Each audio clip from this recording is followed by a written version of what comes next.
ನಮಸ್ತೆ ಶರಣಾರ್ಥಿಗಳು. Dear learners, welcome to SPPS online classes.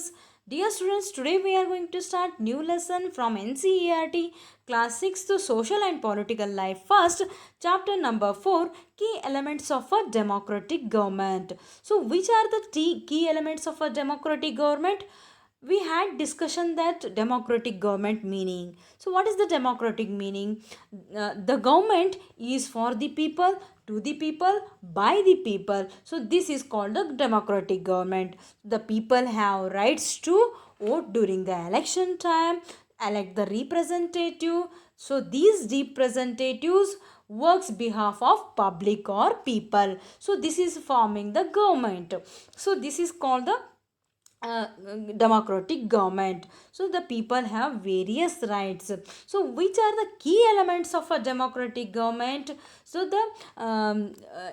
the key elements that influence the working of a democratic government. So which are the key elements that influence the democratic government? So these include the people's participation. So people's participation is the one of the key elements of a democratic government, as well as the resolution of conflicts that raised in the society. Those are discrimination problems, inequality problems, and so on. So and sometimes the government, the democratic government, must and should follow the equality and justice in the society. So these are the key elements of democratic government. So let us begin our discussion with the few contents of this chapter. The contents are as follows. So we are going to discuss the what is the meaning of participation, how participation is very important in framing the government or forming the government. So next one, other ways of participation. So how the people are participating in the election time, as well as some protestant times. So next we go through the need to resolve conflict. So if the any conflict raised in the society, how our government, our democratic government takes the actions. So next we go through the equality and justice. So to maintain the democratic government in India, so the constitution must and should follow the articles, that is 15, that treats every person equal and justice. So next we go through the glossaries of this chapter. The first one, apartheid. It refers to the system under which separation is practiced on the basis of race. So what is the apartheid means? It refers to the system under which separation is practiced on the basis of race. Means a policy of racial discrimination. So racial means the physical differences. For example, skin color, height of the person, the person's fatness. So these are the physical differences that discriminate the group of the persons or a individual. So that is called racial discrimination. So that is practice that was practiced or followed in the South Africa until 1994. So and next we go through the representative. The person elected through people's voting right to take part in the system of governance. So who are the representative? And the person elected through the people's voting during the election time, and he is right to take part in the system of governance behalf of people or public. So whatever the welfare works are done by the representatives, those are for the public. So next we go through the participation. So people's involvement in the process of government is called the participation. So not the representative, only the public or people's, their involvement, taking the part in the government. So in which process? For example, election process, for example in the dharnas, rallies, and so on. Next we go to the conflict. So what is the conflict? Conflict means differences between people of various caste, cultures, or creed. So that leads to conflict. So sometimes it raises in the name of religion, region, and language, and in sometimes in between the two states. For example, boundary matters, river matters, and some of the religious matters that discriminate the people. So these are called leads to the conflicts. So next we go through the key elements of a democratic government. Start with the first one. There are three elements of a democratic government. One is the public participation. So public means we are the citizens of India. We have rights to participation in the forming the government. So next we go through the resolving of conflict. So in between the two group of people or two states or two countries, some conflicts raised in that time, and the government should take action to resolve the conflict that raised in the society or a group or a state or a country matters. So next we go through the equality and justice. So the constitution must treat every person equally and provide the justice to everyone, equal justice. So these are the three main key elements of a democratic government. So start with the public participation, that we call participation. So before going to participation, so one of the case study that gives message us that how the South African people, basically they were blackish people. So how they fought out for the apartheid laws in the South Africa, and how they how they were participate in the protests against the government, South African government, and how the South African government provided and framed the one of the law that treat every person, that started treating every person equal in the society. That incident we are going to discuss. So let us begin our discussion with the case study of South African government and the people. So South Africa is the one of the continent. So in that one of the country that we call one of the Soweto, it is the one of the place in surrounding the Soweto, and inside the place of the Soweto. So, basically this place is belongs to blackish people. So the people are called the Negroes. So they were fought out for the apartheid laws in the South Africa. So why they were started protesting, rallies and so on? Because there is a one reason for the protestants. So they the South Africa is a country that has people of several races. Races means physical differences. For example, skin color. So there are black people who belongs to South Africa. So who are the blackish people? The natives of the South Africa people are called the blackish people. So their skin color is black. And who are whitish? The whitish who came from various countries. For example, Americans and Indians who came as a laborers and traders. So these persons were settled in the South Africa, and the local people called the Negroes or a blackish people, they were discriminated on the base of the race. So that leads to conflict in between the whitish people and Indians people, as well as the in between the blackish people. So this leads to some of the discrimination problems. The South African government started apartheid laws. So start with the reading. The country was governed by apartheid laws. Which country?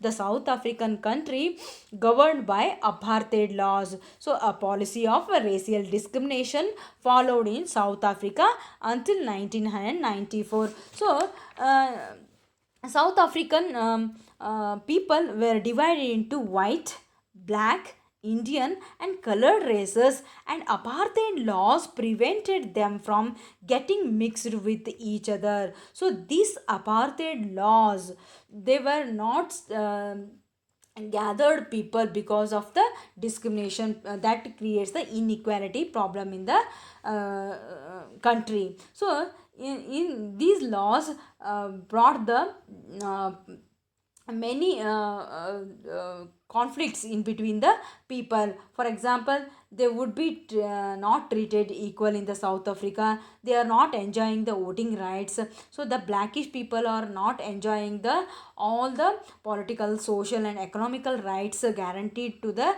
rightful citizen. And the blackish peoples were not they were discriminated on the basis of race or skin color. So the blackish peoples they were not accessible for the hospitals, schools and public places. So these are the some discrimination problems that raised in the society before 1994 in the South African, in one of the Soweto country. So they started the protestants against the South African government with the leadership of Nelson Mandela. He was the one of the social movement leader, and he was the one of the African Congress National Congress Party leader. So start with the discussion. So non-white had to face several distinctions. So non-white, who are the non-white people? The blackish people or Negroes, called the non-whitish people. Though those were local people of the South African country. So they were not allowed to vote during the election time. Neither they availed the other basic privileges. Privileges means facilities. So hence the African National Congress started struggle against the apartheid system under the leadership of Nelson Mandela. So who was the leader of the African National Congress? So Nelson Mandela, he was the one of the leader of the national African National Congress Party leader, and hence the African National Congress started a struggle against the apartheid system under the leadership of Nelson Mandela. And Nelson Mandela fought for several years. Finally, South Africa became a democratic country in 1994. So now there is a no apartheid there, and people of all races are considered equal. So they are participating in the elections, and people take interest in the working of the government. So people criticize the policies, decisions of the government. The Negroes organize rallies, dharnas, strikes and signature campaigns, and the blackish people organize various social and political movements.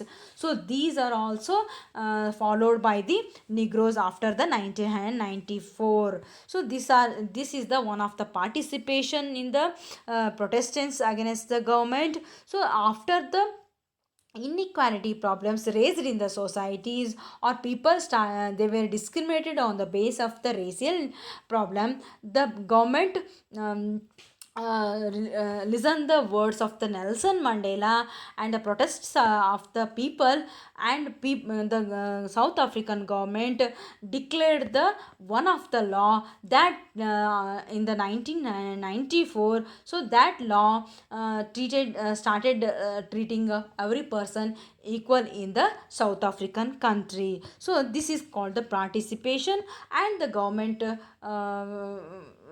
tried to give the another one law that started treating every person equal in the South African country. So next we go through the what is the participation. So in a democracy, the government is elected by people. So who are electing the who are elected by the people? So the government. So government means it is included the representatives. So the people have rights to elect the representatives. So these representative behalf of people, they are doing welfare works, and the government is sanctioning the amounts to welfare of the people. Sometimes any disputes raised in the society, the representatives solve the problems. If they are not solving the problems, the people have rights to when go for the rallies. They are starting the dharnas and so on. So the government is elected for a fixed period. In the case of India, the government is elected for a period of 5 years. So in India, we have the democratic government of 5 years period. So after that, people get a chance to elect a new government through popular vote. So after completion of one period of 5 years, again the next new government start after the election. So the elections are the way to ensure people's participation. So which are the elections? Elections are the way to ensure people's participation. So it required the people's participation in formation of government.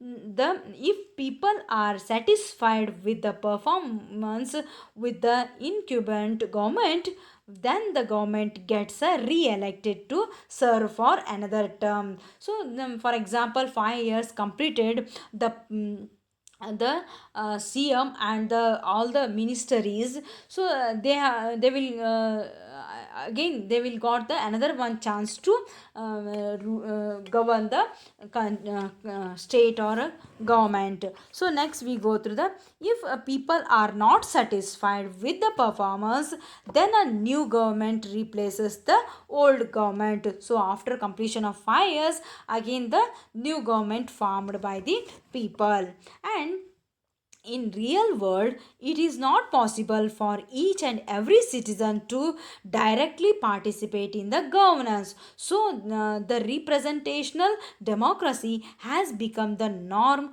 all over the world. So what is the representative democracy? So behalf of public, behalf of people, the elected representative are maintaining the government. So this government is called the representative government. So whatever the all the democratic government run by the representative. So, and it assumed that the elected representatives work in the interest of people, so otherwise they will lose the next elections. So the representative and will do the all the welfare works for the society, and they show the all the their the progress in the their constituencies. So the people again they will choose the same person, but the person is failed to provide the facility to the people. Next election time, the people choose another person who are fit for the welfare of the society, and behalf of public who will do the good works, the people elect the that person. So this is the participation during the election time. So participation is the one of the key element of the democratic government. So and start with the another one few important points of the public participation. So through election, all citizens of particular country elect their representatives, which ultimately forms representative democracy. So the people have the rights to choose the or elect the one of the right person who are doing welfare works for the behalf of public. So that is called the representative democracy. So people participate by taking an interest in the working of government and by criticizing